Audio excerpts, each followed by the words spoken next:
commencer par remercier les 34 organisations à l'origine de la demande de déclarer notre métropole en urgence climatique.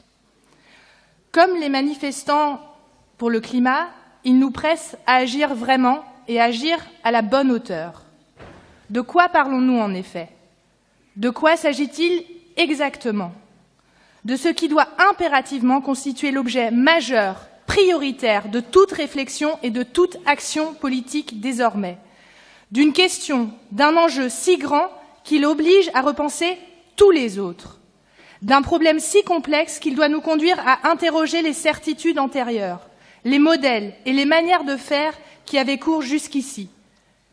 Le changement climatique et plus largement les crises écologiques multiples qui sont déjà engagées et qui vont se poursuivre ne sont pas un chapitre parmi d'autres de l'action publique, un sujet supplémentaire à régler parmi beaucoup d'autres, car c'est la seule question, le seul enjeu qui soit, au sens propre du mot, pleinement vital.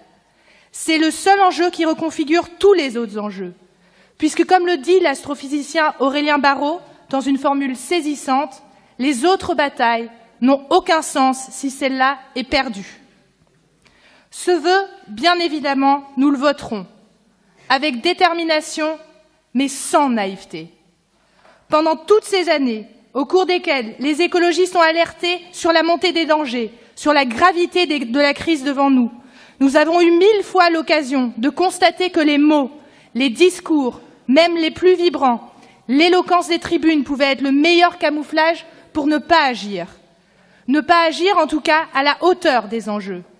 Comme si dire que notre maison brûle était finalement le meilleur prétexte pour regarder ailleurs. Comme si les mots, les proclamations et parfois les vœux pouvaient, comme par magie, nous dispenser de les traduire en actes. Car le climat n'a pas besoin de vœux, il a besoin de notre action.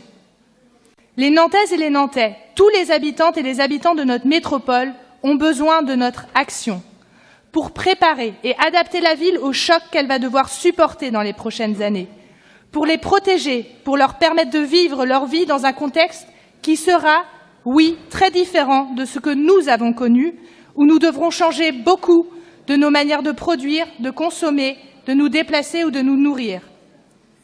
La science nous dit que nous avons 10 ans pour changer de trajectoire. 10 ans, c'est très court.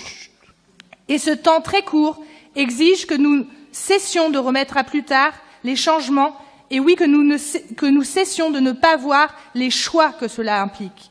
Les choix, oui, et des renoncements. Sans doute cela aurait-il été plus simple si nous avions agi plus tôt, plus vite, de manière plus cohérente. Mais nous ne l'avons pas fait. Pas à la bonne hauteur, encore une fois. Et maintenant, il nous faut gérer la situation, les difficultés et les risques que le refus d'agir a engendrés. Je n'ignore pas ce qu'on me répondra, ce que Madame la Présidente, peut-être vous me répondrez. On ne peut pas dire ça, nous faisons déjà beaucoup et vous allez faire paniquer les gens. Non. D'abord, les gens sont de plus en plus conscients qu'il y a un problème. Les milliers de jeunes qui manifestent ici à Nantes, mais aussi les gens dans le monde, les gens ici, dans notre territoire, ils savent, ils ont vécu les 2 canicules coup sur coup l'été dernier. Ils regardent les informations et ils voient bien que quelque chose se passe, qu'il y a un problème.